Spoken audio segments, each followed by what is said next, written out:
회장해 주세요. 오늘 본문의 말씀은 에베소서 2장 8절 9절의 말씀입니다. 짧은 절수이므로 같이 봉독하도록 하겠습니다. 너희는 그 은혜에 인하여 믿음으로 말미암아 구원을 받았으니 이것은 너희에게서 난 것이 아니요 하나님의 선물이라. 행위에서 난 것이 아니니 이는 누구든지 자랑하지 못하게 함이라. 오늘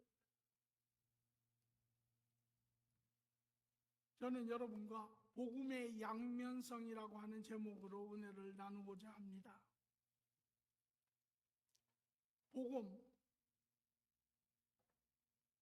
복음은 기독교의 가장 중심이 되는 내용입니다. 여러분이 성경을 전체를 창세기에서 계시록까지 합쳐서 그 안에 많은 내용이 있지요. 창조에 대한 이야기도 있고 이스라엘에 관한 이야기도 있고 예수님에 관한 이야기도 있고 재림에 관한 이야기도 있고 교회에 관한 이야기도 있고 이 모든 내용을 뭉치면 한 가지의 내용이 되는데 그것이 복음입니다. 그러므로 복음은 다르게 이야기하면 하나님께서 인간에게 주신 메시지입니다. 만약에 이 복음이 없다면, 이 복음이 와전된다면 우리에게는 하나님의 사랑도, 우리에게는 구원의 소망도, 또 영원한 삶도 우리에게는 없습니다.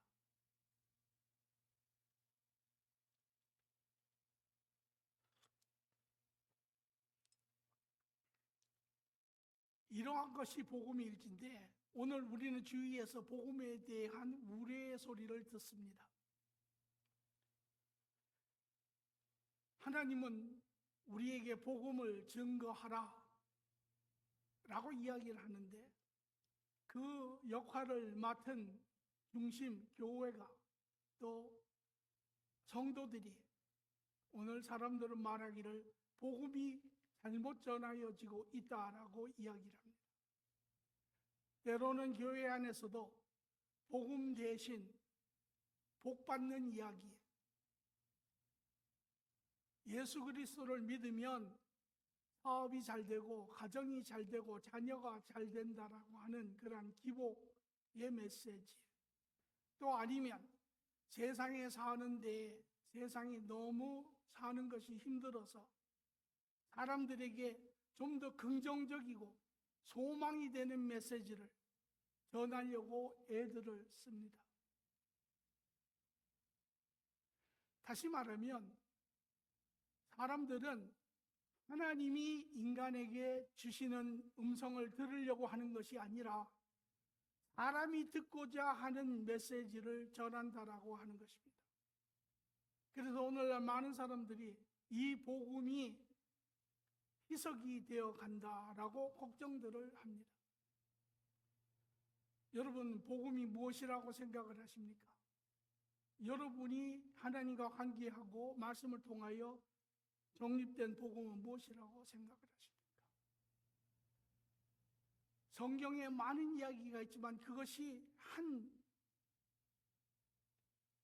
계획, 한 사상, 한 마음으로 정리가 되는 것이 복음인데 복음은 바로 하나님이 사랑 가운데 하나님의 자녀를 지으시고 그 자녀들이 죄로 인하여 하나님을 잃어버리고 이 죄된 세상 가운데 죄에 갇혀서 고통 가운데 사는 인간을 하나님께서 사랑 가운데 다시 기회를 주시고 회복시키시고 하나님의 자녀로서 하나님 나라의 삶을 이 땅에서 살게, 이 땅에서부터 영원까지, 그것이 복음입니다.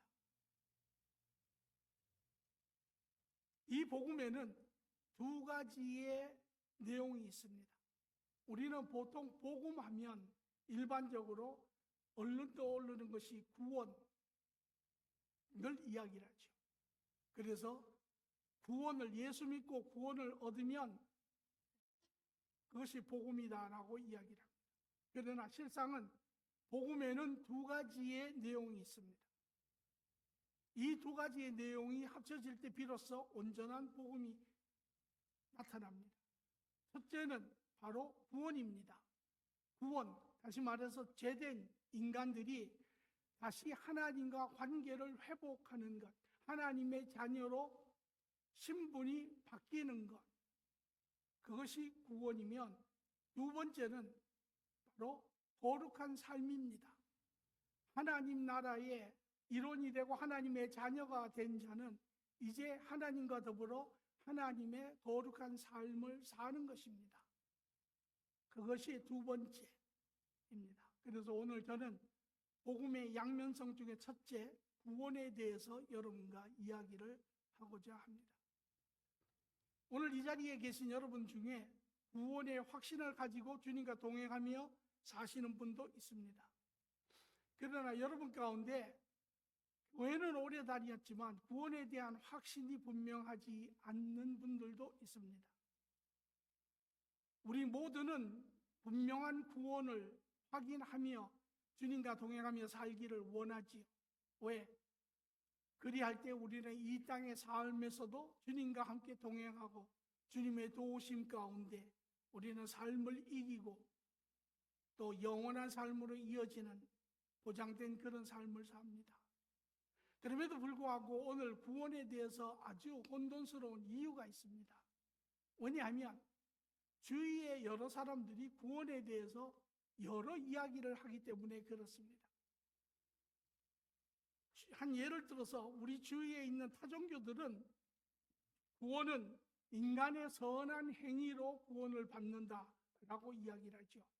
그래서 착한 선한 행위를 많이 하면 우리가 구원에 도달할 수 있다. 불교에서도 또 타종교에서도 그렇게 이야기를 합니다.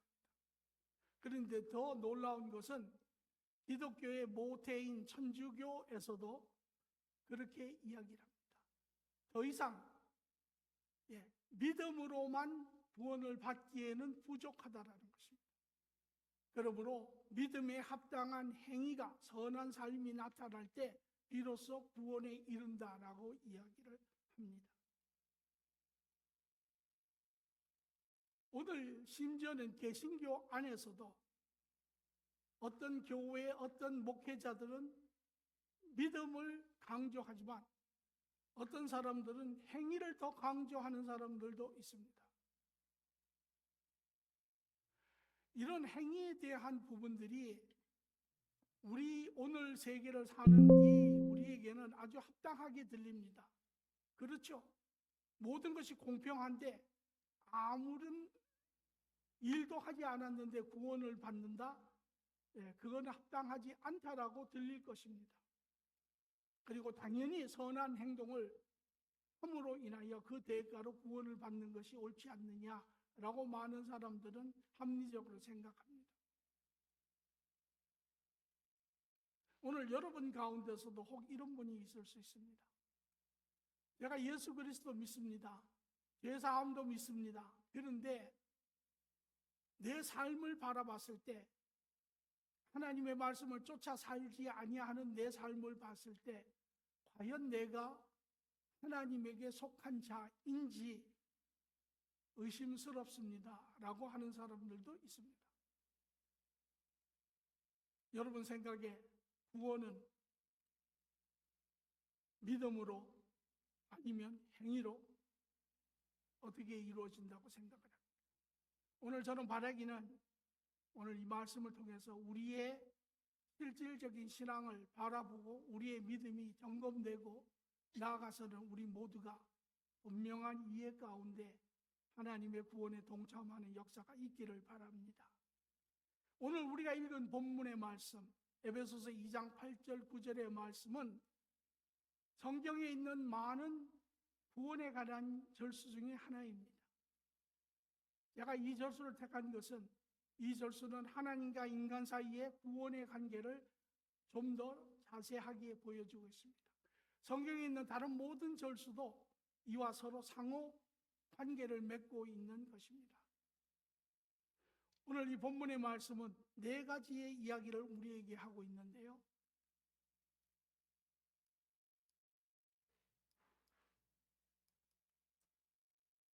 첫째는 구원은 인간의 노력의 결과가 아니라고 이야기를 하고 있습니다.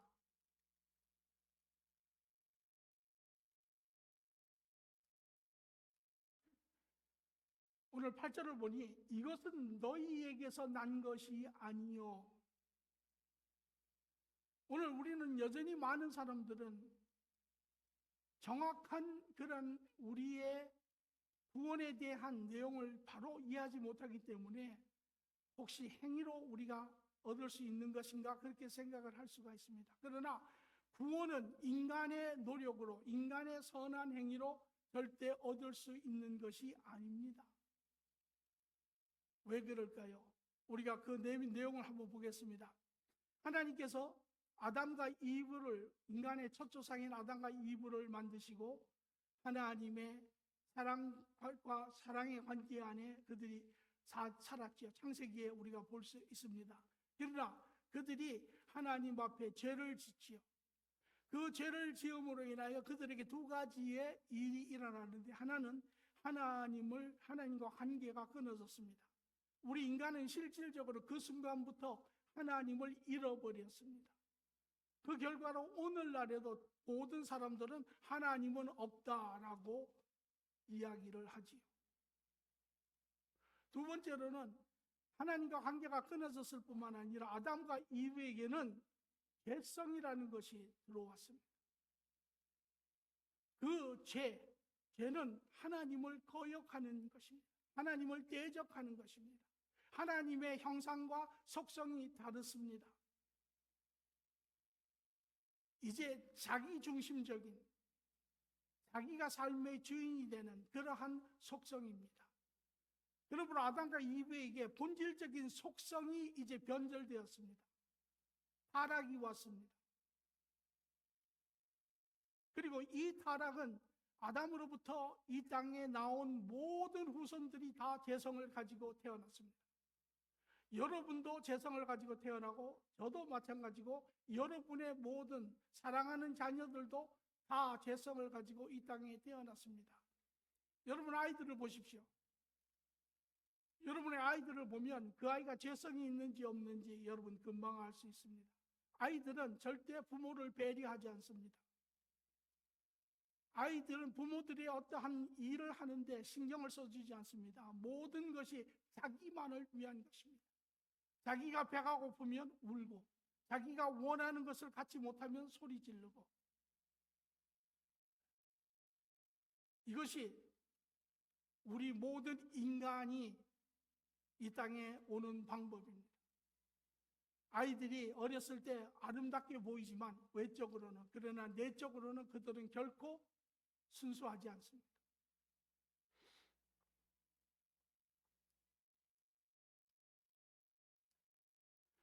그래서 다윗은 시편에 이것을 이렇게 정리합니다. 시편 51편 5절을 보니까 내가 죄악 중에 출생하였으며 어머니가 죄 중에 나를 잉태하였느니라. 이 말은 다윗의 어머니가 불륜을 저질러서 자기를 낳았다라는 이야기가 아닙니다. 이 말은 자기가 형질이 만들어지고 자기가 잉태된 그 순간부터 자기 어머니의 죄성 가운데 만들어졌다는 것이죠. 그러므로 모든 자들이 다 죄를 가지고 이 땅에 태어나는 것입니다. 그리고 우리가 이 땅에 살면서 이제 세상 안에 자라가면서 죄성도 같이 자라갑니다. 우리의 본질이 파괴되었죠. 이미 변절이 되었습니다. 타락이 되었습니다. 우리 인간을 표현할 때 우리는 인간을 지정의라고 표현합니다. 인간은 생각할 수 있는 능력이 있고 결정할 수 있는 능력이 있고 행할 수 있는 능력이 있다고 이야기합니다. 이 세 가지의 부분이 이제 타락한 본성에 의해서 다 변질이 되는 것을 볼 수가 있습니다. 로마서 1장 21절 24절을 보니 하나님을 알되 하나님을 영화롭게 하지도 아니하며 감사하지도 아니하며 오히려 그 생각이 허망하여지며. 여러분, 논리적으로 지식적으로 우리는 이 살고 있는 환경과 형편을 보면 우리는 하나님 그 어떤 분이 계신 것을 우리는 알 수 있습니다. 모든 것이 이렇게 자연히 우연스럽게 발생한 것은 아닙니다. 그럼에도 불구하고 우리의 타락한 본성은 우리의 생각하는 사고를 이제 망가뜨리고 영향을 끼치기 시작합니다. 그러므로 우리는 무슨 하나님이 뿐만 아니라 그러한 미련한 마음이 어두워지고 스스로 지혜 있다 하나 어리석게 돼요. 이제 우리의 결정하는 내면의 마음도 점점 타락하여지고 더러워집니다. 뿐만 아니라 이제 썩어지지 아니하는 하나님의 영광을 썩어질 사람과 새와 짐승과 기어다니는 동물의 모양으로 우상으로 바꿀 뿐만 아니라, 그러므로 하나님께서 그들의 마음의 정욕대로 더러움에 내버려 두사 그들의 몸을 서로 욕되게 하게 하셨으니. 사도 바울은 이것을 로마서 6장 7장에 이렇게 얘기합니다. 내가 원하는 것은 선의로되 그러나 내가 원치 아니하는 악을 행하는도다. 이것이 우리의 모습이죠.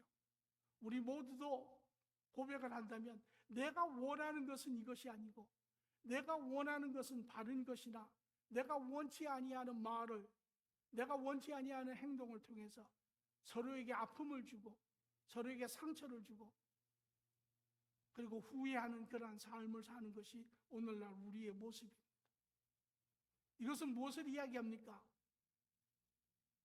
우리의 죄성으로 인하여 우리의 속성, 본성이 타락되므로 그 타락된 본성은 우리의 사고하는 능력을 타락시키고 우리의 결정하는 마음을 타락시키고 우리의 몸을 더럽게 함으로 인하여 우리는 생각할 때 남을 위해서 생각하지 않습니다. 나를 위해서 생각합니다. 우리는 결정할 때 남을 위해서 결정하지 않습니다. 나에게 무슨 유익이 있는지 이익이 있는지를 위해서 결정합니다. 우리의 무엇을 행할 때 나의 만족을 위해서 행합니다. 이것을 가르쳐 완전 타락이라고 이야기를 합니다. 인간은 완전 타락한 존재입니다. 부분적으로 내가 다 괜찮은데 이런 부분이 내가 좀 약하지, 그러나 나머지는 다 괜찮다고 생각하시면 오산이십니다. 우리 인간은 하나님이 지으신 그 모습에서 완전 타락된 존재입니다.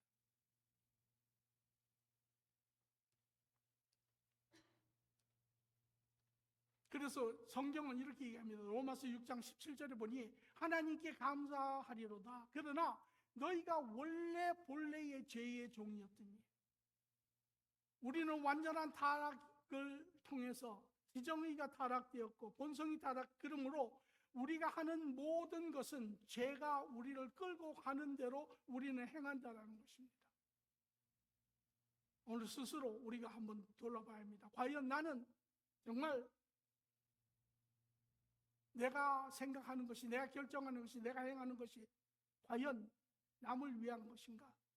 정말 순수한 진실한 그런 것인가? 아니면 나의 어떠한 공명심과 나의 어떠한 것을 위한가? 어떤 한 거부가 Children's Hospital을 지으라고 1억 불을 기증했습니다. 훌륭한 일이죠. 잘한 일입니다. 그러나 여러분 주춧돌에 가보면 이런 말이 써 있습니다. 누구누구가 몇 월 며칠 날 기증을 해서 이 병원을 세웠다. 오늘 이것이 우리의 현실의 모습이고, 그러므로 성경은 로마서 3장 23절에 이렇게 이야기합니다. 모든 사람이 죄를 범하였음에 하나님의 영광에 이르지 못하더라. 그 어떤 사람도 그 어떤 행위도 하나님의 영광의 기준점에 도달하지 못한다는 것입니다. 다시 말하면 우리가 행하고 생각하고 결정하고 행하는 모든 것이 하나님 앞에는 받아들여질 수 없다는 것입니다. 왜? 완전 타락 때문에. 이렇게 이야기하셨습니다. 제가 잘 하는 비유 중에 하나인데, 어느 최고의 월드 클래스 요리사가 있습니다. 어느 파티에, 귀중한 파티에 초대를 받고 음식을 하기로 되어 있습니다. 그리고 모든 귀중한 식자재를 준비했는데 그날 저녁에 문제가 생겨가지고 이 식자재들이 다 상해버렸습니다. 그럼에도 불구하고 가정적으로 이 요리사가 그래도 자기의 모든 경험과 기술과 이것을 통해서 상한 식자재를 가지고 음식을 만들었다고 가정을 하죠. 음식이 아주 잘 나왔습니다. 가니쉬도 아주 잘 됐고 아주 보기에도 먹음직하고 아주 멋있게 나왔습니다. 저의 질문은, 여러분, 그 음식은 먹을 수 있습니까? 먹을 수 없지요. 왜? 이미 식자재가 다 상했기 때문에. 이 타락한 우리에게서 나오는 모든 말과 결정과 행위는 하나님 앞에 다 인정받을 수 없는 것입니다. 그러면 여러분 가운데 이렇게 이야기할 수 있습니다. 그러면 우리는 선한 행위 안 합니까? 우리가 가난한 사람도 도와주지 않습니까? 우리가 연약한 사람도 우리가 돕지 않습니까? 하지요. 그러나 그것은 인간적인 관점의 선한 행위입니다. 악한 사람의 행위에 비해서 그 사람의 행위는 선하다 할 수 있지요. 그러나 완전하신 하나님의 기준점에는 그것은 선한 행위가 아닙니다. 여러분, 오늘 이것이 우리의 모습입니다.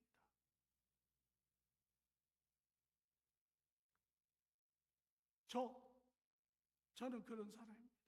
내 안에서 나오는 모든 것은 악한 것입니다. 그렇기 때문에 매일매일 삶에서 나를 버리고, 여러분이 성경에서 자기를 부인하라고 하는 이유가 바로 거기에 있는 것입니다. 나를 버리고 하나님에게 물어 하나님의 지혜와 하나님의 진리를 쫓아 따라가는 것입니다.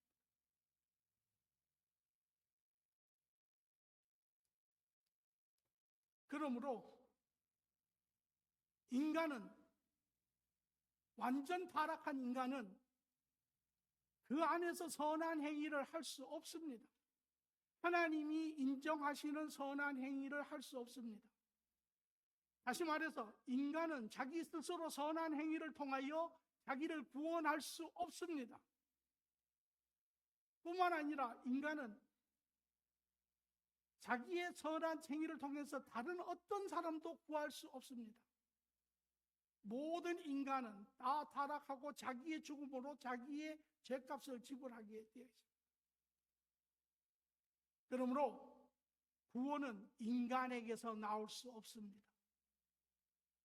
오늘 우리는 이 부분을 정확하게 이해합니다. 여러분 스스로도 구할 수 없고 그 어떤 사람도 여러분을 구해줄 수 없습니다. 왜? 모두는 다 타락되었고 다 자기의 죽음을 직면하고 있습니다. 두 번째, 여기에 보니까 구원은 예수님의 은혜의 결과이다라고 이야기합니다. 너희는 그 은혜에 의하여 믿음으로 구원을 얻었느니라.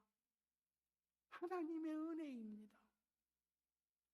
우리가 할 수 없기 때문에, 우리가 할 수 없는 그것을 하나님이 준비하시고 이루어 두셨다는 것이에요.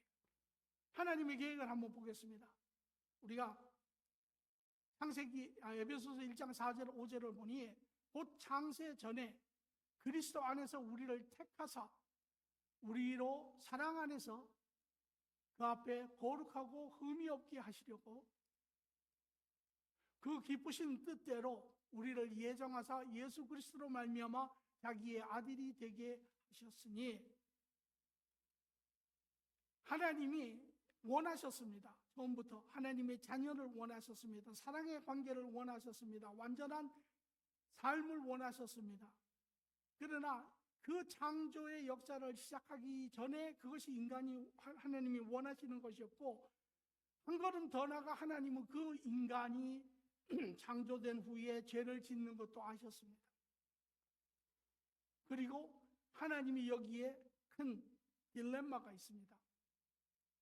이런 인간을 어떻게 할 것인가? 버릴 것인가? 포기할 것인가? 우리 인간은 자녀들이 잘하면 사랑하고 잘 못하면 화내고 그렇지만 여기에 하나님은 인간과 다른 부분이 하나가 있습니다.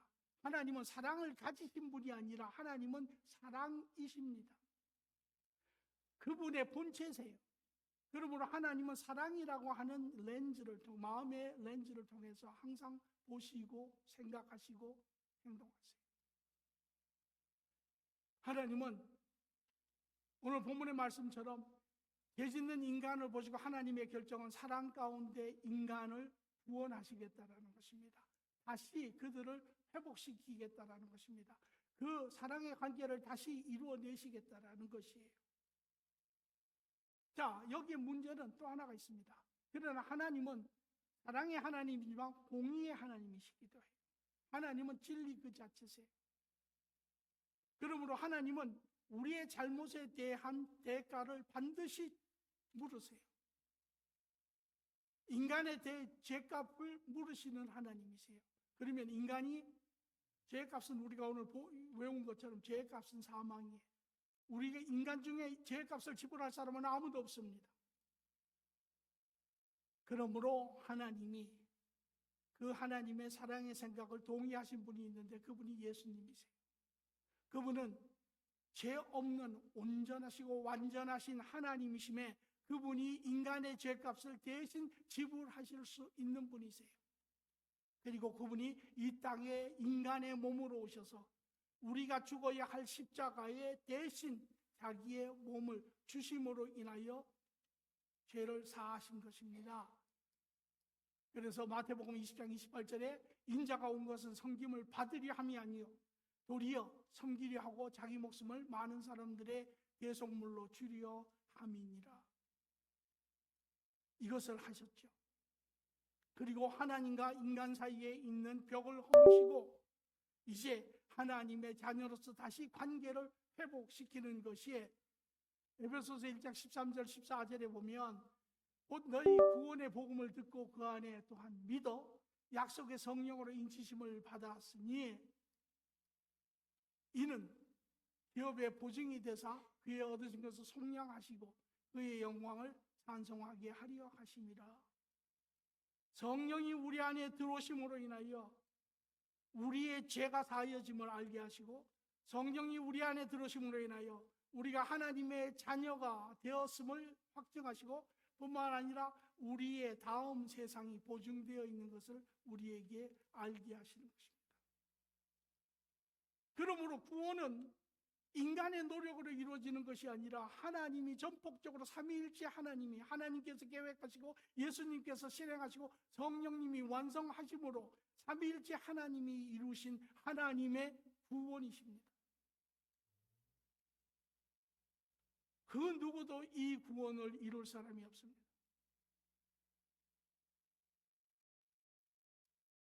그리고 세 번째로는 구원은 은혜의 선물을 믿음으로 받는다라고 이야기를 합니다. 너희는 그 은혜에 의하여 믿음으로 말미암아 구원을 받았으니 하나님의 선물이라. 우리가 어떻게 구원을 얻냐고요? 어떻게 우리가 구원에 도달하냐고요? 그것은 바로 믿음으로 받을 때 하나님이 주신 그 선물을 믿음으로 받을 때 우리는 그 구원에 동참할 수가 있는 것입니다. 여기에 선물로 주셨다고 했습니다. 선물이라는 것은 거저 주는 것이죠. 우리가 무엇을 대가를 지불하는 것이 아닙니다. 그래서 선물이라고 하면 우리가 복음을 그저 가볍게 거저 값 없이 받을 수 있는 것이라고 생각하지만 그것이 선물이 아닙니다. 하나님이 이것을 선물로 주신 이유는 단 한 가지. 왜? 이 구원의 값, 예수님이 십자가에서 치르신 그 값이 너무도 비싸고 너무도 크매 이 값을 지불할 사람이 아무도 없기 때문에 하나님께서 이것을 우리에게 거저 선물로 주신 것이에요. 값싼 것이 아닙니다. 값비싼 선물입니다. 이것을 믿음으로 받을 때 우리는 구원에 동참한다라고 이야기합니다. 여러분 가운데 혹 이런 이야기를 하실 수 있어요. 저는 예수님을 알고 믿음 가운데 예수님을 만나고 지금 그분과 동행하는 삶을 삽니다. 잘하셨습니다. 그런데 여러분 가운데 저는 모태신앙이고 교회 생활도 오래 하였고 교회에서 이런 저런 일도 사역도 하였는데 또 예수님도 믿는데 그의 죽으심도 믿는데 저는 구원에 대한 확신이 있냐고 물으면 장담할 수 없습니다. 왜 그렇습니까? 왜 똑같이 믿는데 어떤 사람은 구원에 동참하여 하나님과 동행하며 어떤 사람은 여전히 이 땅에서 자기의 노력으로 그렇게 삽니까? 마태복음 16장 17절에 이런 이야기를 합니다. 시몬 베드로가 대답하여 이르되 주는 그리스도시요 살아계신 하나님의 아들이시니이다. 예수님이 말하기를 바요나 시몬아 내가 복이 있도다. 그러나 이것을 알게 하는 것은 내가 아니고 바로 하늘에 계신 아버지시니라. 첫째 우리가 믿는 것은 바로 예수 그리스도 그분이 하나님의 아들인 것을 우리는 믿어야 합니다. 두 번째로는 그분이 이 땅에 오셔서 십자가에 내가 죽어야 할 그 십자가에 내 죄값을 자기의 목숨으로 지불하신 것을 믿어야 합니다. 예수님이 그리할 때 내가 너의 고백 위에 내 교회를 세우리라 그렇게 이야기를 하시죠. 그러면 근데 여러분 가운데 제가 예수님도 믿습니다. 예수님의 제사함도 믿습니다. 그런데 왜 저는 구원의 확신이 없습니까? 여기에 여러분 한 가지 더 중요한 것이 있습니다.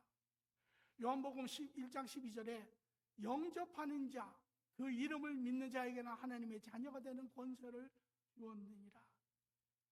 여기에 한 단계 더 나아가 여러분이 예수 그리스도가 내 삶의 주인인 것을 받아들여야 합니다.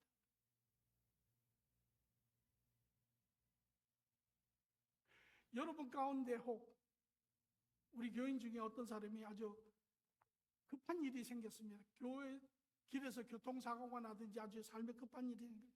저한테 전화를 해서 목사님 제가 이런 일이 생겼는데 지금 현찰이 지금 필요한데 혹시 계좌 이체로 좀 보내주실 수 있습니까? 그래서 급해서 제가 계좌 이체로 돈을 보내드렸다고 가정을 하죠.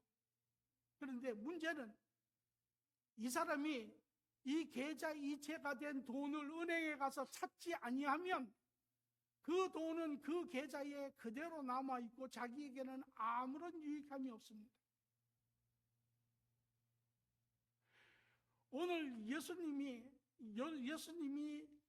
하나님의 아들이신 그분이 이 땅에 오셔서 내 죄를 사하신 그분이 내 삶에 나를 속량하셨다고 이야기하죠. 나를 사신 그분이 이제 내 삶의 주인이 되었다라는 것을 여러분의 심령 가운데 받아들였으면 예수님은 여러분 마음의 주인으로 자리를 잡고 계세요. 여러분의 삶의 주인으로 자리를 잡고 계세요. 여러분이 그러한 삶을 사신다면 여러분은 하나님과 관계가 회복이 되었다고 이야기할 수 있습니다. 그러나 여러분이 예수님을 알고 여러분이 그가 나를 위해서 죽은 것도 알지만 그분을 내 삶에 내 주인으로 모시지 아니했다면 그것은 나에게 큰 유익함이 없습니다. 그러므로 요한복음 5장 24절에 이렇게 이야기합니다. 내가 진실로 진실로 너에게 이르느니 내 말을 듣고 또 나 보내신 이를 믿는 자는 영생을 얻었고 심판에 이르지 아니하나니 사망에서 생명으로 옮겨졌느니라. 오늘 여러분은 예수님을 삶의 주인으로 모셨습니까? 여러분 삶의 주인이 예수님이십니까? 여러분의 내면 안에 주인이 예수님이십니까? 여러분 그분 주인 되신 분과 매일매일 삶을 동행하고 계십니까? 그리하면 여러분은 이미 사망에서 생명으로 옮겨진 자들입니다. 그러나 여전히 신앙이 기간이나 또한 교회의 직이나 위치나 그런 것과 관계없이 여러분이 여전히 그분은 문 밖에 계시고 내 삶에 그저 하나의 방문객이고 그러한 삶을 사시면 여러분은 아직 예수님의 구원에 동참했다 할 수 없습니다. 마지막으로 구원에 대하여 우리는 자랑할 것이 없다라고 이야기를 합니다.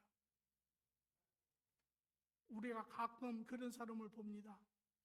신앙도 좋고 은혜 생활을 하는데 교만한 그런 부분이 나타납니다. 나는 영적으로 1등 신자고 아직 어린 그러한 초보 사람들을 이렇게 내려다보는 경우가 가끔 있습니다.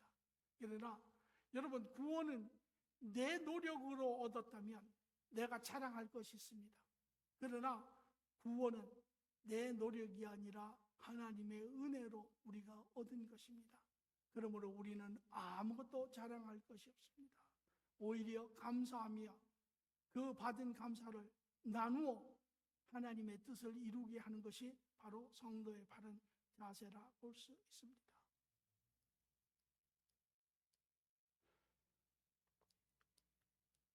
그러므로 오늘 구원에 관한 결론은, 구원은 인간의 선한 행위로 이루어지는 것이 아니라 예수님의 죄사함의 은혜를 믿음으로 이루어지는 것입니다. 우리 구원을 한 비유를 들면, 우리 구원은 애가 태어나는 과정과 비슷합니다. 저는 이걸 준비하면서 니고데모를 생각했습니다. 예수님이 니고데모에게 와서 이야기합니다. 너희가 거듭나지 아니하면 하나님 나라에 들어갈 수 없느니라. 그때 예수님은 애가 태어나는 비유를 듭니다. 그러더니 니고데모가 말하기를, 아니 제가 이렇게 늙었는데 어떻게 다시 어머니 뱃속에 들어갔다 나옵니까? 라고 이야기를 하죠. 물론 주님은 그것을 영적으로 이야기를 하셨지만, 그러나 거기에 제가 깨달은 부분이 있습니다. 여러분, 우리가 아이가 태어나는 과정을 한번 보시기 바랍니다. 아마 그게 예수님의 의도하신 부분이 아닌가도 생각이 됩니다. 여러분, 아이가 태어났습니다. 아이가 태어났는데 그 아이가 태어나는 과정에 아이가 한 것이 무엇이라고 생각을 합니까? 아이가 한 것은 아무것도 없습니다. 부모가 아이를 만들었고 엄마가 그 아이를 10개월간 돌봤고 지켰고, 그래서 아이가 10개월 후에 태어나지 않습니까? 아멘. 아이가 한 것이 무엇입니까? 아이가 한 것은 아무것도 없습니다. 그러나 그에게는 생명이 주어졌습니다. 그 생명은 누가 주었습니까? 그 부모가 준 것이죠. 그와 마찬가지로 우리의 구원도 우리가 한 것이 아무것도 없습니다. 하나님이 하셨고 그 하나님의 은혜에 따라 우리가 다시 살게 되었습니다.